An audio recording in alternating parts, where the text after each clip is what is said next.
আজি বনাবলৈ লৈছোঁ গুড়ৰ লাড়ু আৰু গুড়ৰ লাড়ু কেনেকৈ বনাম জানেনে প্ৰথমতে চাউলৰ গুড়াখিনি ভালকৈ ভাজি ল'লোঁ তাৰপিছত আকৌ কি কৰিছোঁ জানে চালনীৰে চালি ল'লোঁ নহ'লে ওপৰত গোটা গোটা কিছুমান থাকে ন আৰু সেইখিনি গোটাখিনি যিখিনি ওলাই মিক্সাৰ দি আকৌ মানে খুন্দি ল'লে গুড়া হৈ যায় এইখিনি এনেকৈ ল'লোঁ তাৰপিছত এইটো লাড়ুৰ কাৰণে আনি লৈছোঁ এনেকুৱা গুড় ইয়াত আছে তিনিবিধ গুড় দেই এইটো আনিছোঁ তিল এই ৰঙাটো দেখিছে যে সেইটো তিল পিঠাৰ কাৰণে আৰু এইখিনি আনিছোঁ লাড়ুৰ কাৰণে আৰু এইখিনি তেল পিঠাৰ কাৰণে ভাগে ভাগে মানে দেখিছেনে আৰু কেনেকৈ বনাম নিশ্চয় আপোনালোকক দেখাম চাই থাকিব সব ৰেডি কৰি লৈছোঁ দেই বিহু বুলি ক'লে কি কৰিম কি মেলিম এনেকুৱা লাগে নহয়নে আৰু আজি মই বনাবলৈ লৈছোঁ গুড়ৰ লাড়ু এয়া চাওক পিঠাগুড়িখিনি ধুনীয়াকৈ ভাজি কৰি চালি ল'লোঁ আৰু এইফালে এয়া চাওক গুড় তিনিবিধ এইখিনিয়ে মই লাড়ু বনাম আৰু এই ৰঙাখিনি যে দেখিছে সেইখিনিয়ে বনাম মই তিল পিঠা আৰু এইখিনি বনাম হেৰি তেল পিঠা গতিকে এতিয়া মই আজি গুড়ৰ লাড়ু কেনেকৈ বনাওঁ সম্পূৰ্ণ ভিডিঅ'টো চাব বুলি আশা কৰিলোঁ দেই এইফালে কেৰাহীত এয়া বাদাম দি দিলোঁ বাদামখিনি পিছত মানে বাকলি গুচাই পেলাই অলপ খুন্দি পেলাই দিম বেছি গুড়া নকৰোঁ গুড়া কৰিলে বেয়া লাগিব আৰু এইফালে এইকেইটা তিল মই ৰেডি কৰি থৈছোঁ আৰু ইয়াত আছে ইয়াত জালুক এই টেমাটোত আছে জালুক বাদামখিনি হোৱাৰ পিছত মানে এইখিনি ভাজিম বাদামখিনি বাকলিটো যাতে গাৰ পৰা ভালকৈ এৰাই যায় তেনেকুৱাকৈ ভাজিব লাগিব গতিকে চাই থাকক আৰু এইখনত যে দেখিছে এয়া পিঠাগুড়ি লাগি আছে একো নহয় বাৰু লাগি থাকিলেও আৰু দিম ঘিউ এইটো ঘিউ বটল উলিয়াই থৈছোঁ দেখিছেনে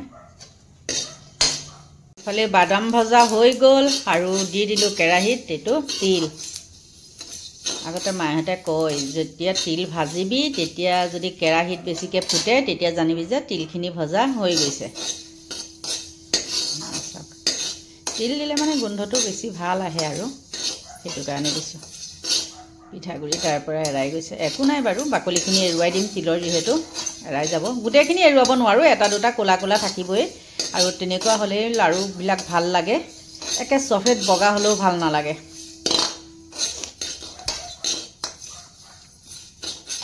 আৰু এতিয়া দিলোঁ এইকেইটা জালুক বেছি দিয়া নাই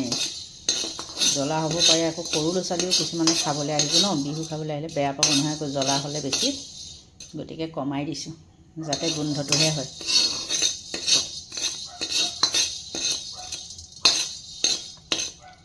এইখিনি ভাজি লওঁ তাৰপিছত আকৌ লগ পাই আছোঁ দেই ইতিমধ্যে মোৰ ৰেডি হৈ গ'ল সেয়া চাওক বাদাম আৰু তিল এইফালে জালুকৰ গুড়া আৰু এইয়া ঘিউ অলপ দি দিছোঁ চেণ্টৰ কাৰণে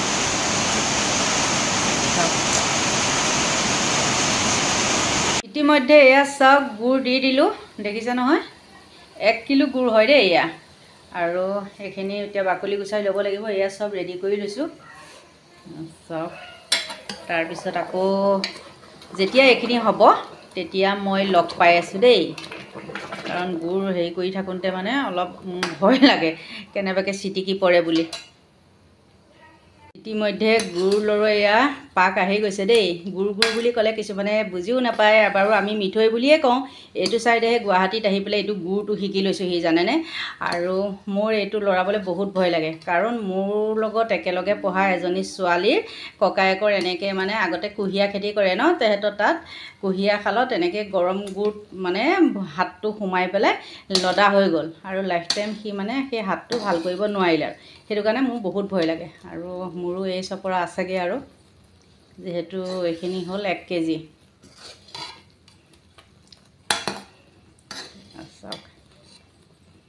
মোৰ গুড় পকাই লোৱা কাম হৈ গ'ল এয়া চাওক হৈ গ'ল এতিয়া গেছটো অফ কৰি দিওঁ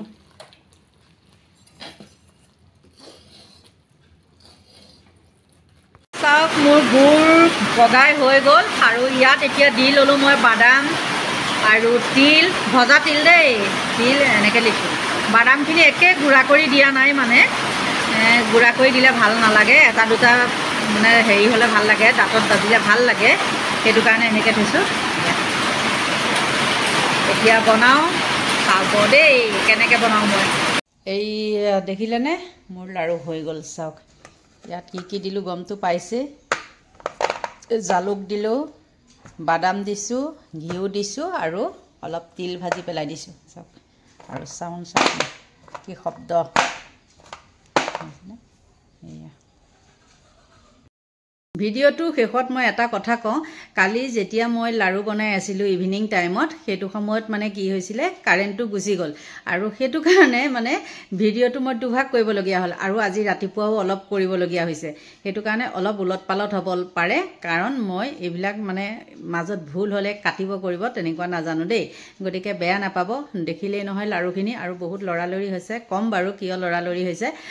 গতিকে ভিডিঅ'টো এইখিনিয়ে আছিলে আৰু যোনেও মানে কোনোবাই যদি নাজানে একদম সহজ পদ্ধতি তেনেকৈ বনাই হ'লেই হ'ল এবাৰ দুবাৰ বেয়া হ'ব তাৰপিছত নিশ্চয় ভাল হ'ব গতিকে ভিডিঅ'টো এইখিনিয়ে আছিলে বিহুৰ বতৰ নহয়নে আৰু তাতে মোৰ অলপ কামো আছে গতিকে সকলোকে ভগৱানে ভালে কুশলে ৰাখক দীৰ্ঘায়ু কামনা কৰিছোঁ আৰু আজিলৈ ভিডিঅ'টো ইমানতে সামৰণি মাৰিছোঁ বাই বাই